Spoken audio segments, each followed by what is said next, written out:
Ngày từng ngày giày số bên con giờ từng giờ, Ngài luôn trông nom dây từng giây. Ngài đỡ đón con, Ngài dìu bước chân con vượt qua cuộc đời con.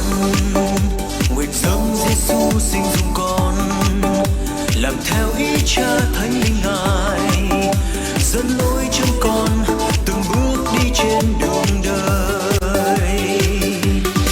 Trong cuộc đời xin hát vang, nguyện lòng này luôn chúc ta. càng thêm ơn điếc Chúa ban ơn tràn, tình yêu Chúa không phai tàn, lòng con hát vang cả đời, Ngài xứng đáng muôn lời ngợi khen. Phước càng thêm phước, Giêsu dẫn đưa đêm nay, từ trong chính thánh linh này, lòng con biết ơn Ngài ban, nguyện dâng lời ca Chúa tôi. Ngày từng ngày Giêsu bên con giờ từng giờ, Ngài luôn trông nom giây từng giây. Ngài đỡ nâng con, Ngài dìu bước chân con vượt qua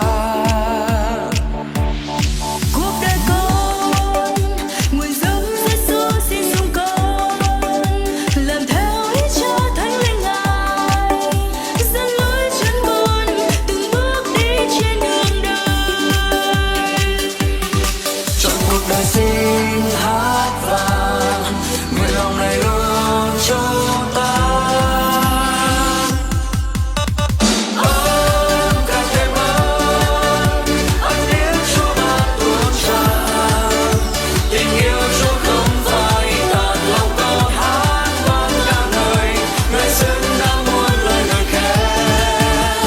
Phước càng thêm phước, Giêsu dẫn đưa đêm nay, từ trong chính tâm linh này, lòng con biết ơn Ngài ban, nguyện dâng lời ca Chúa tôi.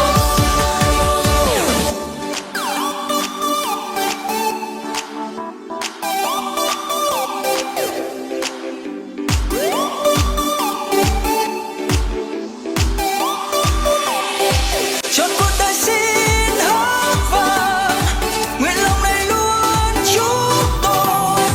Trong cuộc đời xin hát vang,